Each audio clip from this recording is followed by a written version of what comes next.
Okay, so first thing you do is you go to Stickum Academy.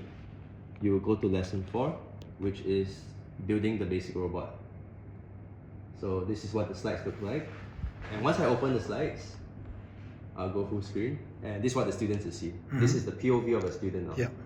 So this is what it looks like, the base robot. This is the materials you need. I already know how to build it, so I'm just gonna build it really quick. Okay, so first thing you do is you take the base parts. So this is a square robot. So I'm going to build a square. And what does the robot do? This It one? just drives around.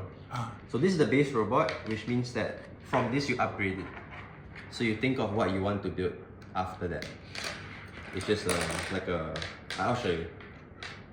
So this is a square. Now a square doesn't do much, but when I make it double-sided, I'll show you how that one works. I make it double-sided by creating a second layer. So I'll take 4 more. So these are the angles. This is a 90 degree, but we also have 120 degree. So the kids can learn angles with this. So I put this together like that. It's kind of like Lego, but more flexible because you can build more things with this. With Lego, you can only build like smaller things. If you want to build a big thing, you need many pieces, which is very expensive. Yeah, yeah. Lego is really expensive. So And these are 2 squares. one kit individually, how much does it cost? 80 Singapore dollars. 80. So around 60 USD, Yeah. I think. So I'll take this, I'll put 1. So we also have different sizes of chopsticks. So half length, full length, then this is like a peg. Okay. So I'll use the peg to connect the 2 squares that I just built together. So square 1, square 2, these are both flat, right? But then now, using the peg, I just made it 3D. So this is now a cuboid. I don't know if you guys learned this in geometry, but now it's a cube, cuboid. So this is the frame of the robot. It's a square frame. So what I can do is I will take the motor. I'll put this in like that. Snap it on. Take the other one and snap it on. So the robot only needs 2 servos. You don't need 4 different motors. So 2 wheels. Snap it on like that. Snap it on like that. But it won't move by itself, right? I need a brain. Yes, So yes. this is the brain of the robot. So this is brain 113. So to connect this, I don't want to put it on the side, I want to put it in the middle. So simply, I will take 2 chopsticks. But how do I connect them, right? I need these connectors. I need this thing, it's called a clip. Oh, okay. So I'll take a clip, I'll clip one end. But this end is not, right? Yeah, yeah. So I will take another clip. Oh, it's here. Another clip. Put it here. Snap it on. And now I can snap this here. But it's falling, right? So I need one more set. I need one more. So put it here. Put it here. And then I'll snap this on. Like that. So the steps all have it here. So all the steps are here. Can be translated to Portuguese or Latin. Okay, so once I have this, like I said, everything is snap on, right? So I snap everything on. I'll connect this to left wheel, right wheel is port 1 and 2. So I have the ports over here. The numbers are all over here. 1, 2, 3, 4. So left is 1. So I'll plug it into 1. And the right wheel is 2. So I'll plug it into 2.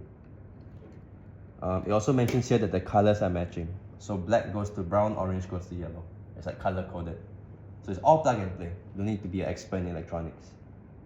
It shows you some wrong ways to connect it, so that students know that something might be wrong, incorrect ways. The wheels are on already. But what's the last thing that you need now? You need a power bank for power. So this is a power bank holder to hold the power bank. I'll put this on like that, snap it on, And then power bank. You can use any power bank to Yes, power it. You yes. don't need to be Stickum power bank. Okay. This is a regular power bank. You take the USB cable for charging phones here, and you plug it into your board. You see it just turned on, right? And then once it turns on, you can go to. So these are different shapes you can build. This is just a square one, and you can also build pretty crazy stuff like Wow. that. And all everything using is one in the kit. box. All one kit. All in one All kit. one kit. Don't need to add on anything after you buy. So next, we will go to the Stickum control app. Okay, disconnected. So I will click connect. I will click pair. I'll click this. See the sound? Bluetooth is blue, so it's connected. And now, I can, And then you control it from the laptop. yeah, or your phone. Oh, the phone. Ah, wow. So it's very flexible. You can use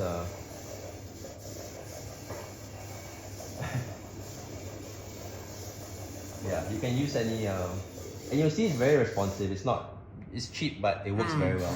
Like it's not laggy or doesn't function very well. But this is boring. It's just a car, right? Yeah. So- can you actually program it so it can By itself? yeah, Okay, let me show you. like a task? Yes. Yeah. So how to program it is very simple. You go to code, Stickum code, and this is already a program that I made. It go forward, turn right, go forward, all that stuff. It's all drag and drop. So I literally just drag it in. I click play. I don't know what this will do, but it's all programmed. Yeah. And you can add like sensors Exactly. onto this. Yeah, but sensors are a bit more advanced. We always recommend just start simple. Right. So the But, final but thing, you also produce the sensors for. yeah, the final thing you can do is to take the motor and then add it here. And what this will allow you to do is to have an arm. So now I can do a mission. Let me show you. So just a chopstick. And now I have an arm for my robot. So I can like drive around and my arm can do something. It can rescue a robot or anything. And Okay. yeah, end of demo. Oh wow. Yeah, and this was built within like 5 minutes. How long is the video? But 6-7 minutes. Yeah. So a student will take maybe 15 minutes. 15 minutes, yes. But the idea of the base robot is that once I build the base, I want to make it taller, I can make Yeah, it taller. okay. I want to use different parts. I want to make something that can plant seeds in the farm, I can do that. So that's why we have a base robot, because from here you can really upgrade it. Yeah. And then you can also get into programming. Exactly. Coding and Exactly, everything. yeah. Okay. And it's all plug and play. So Right. the programming lesson is just within one lesson they can learn it. They don't need to take a few months to learn it slowly. Yeah. And you've introduced this in other countries? Yeah, You we've said? done this. Let me show you. We've done this in. I'll just show you some examples. So, when I'm quite confident this can work in Timor-Leste, apart from like the funding stuff. In terms of student attitude and teacher attitude, we are very confident it works because we have done this in floating villages in Malaysia, Sabah, where it's literally a floating school on the water. It works in Thailand, Myanmar military border schools. So these are run by the military. Very poor conditions, but they have a floor, they have Wi-Fi. It works. We can do this in Vietnam, outside Ho Chi Minh City, in the outskirts. You can see they're literally playing on the dirt floor. Is there an app you can download, or you do this So it's online? all on website, All on but website. it works on iPhone as an app. Okay. Yeah, and then Indonesia, we've trained like 120 plus teachers that have no background in robotics. They just come, we train them within 3 hours, and you can see them jumping around, shouting and screaming and having a lot of fun. Yeah, so we've really done this everywhere. Even Brunei. Brunei is rich, but they have no STEM education at all. And we're able to do this STEAM education like robotics and stuff.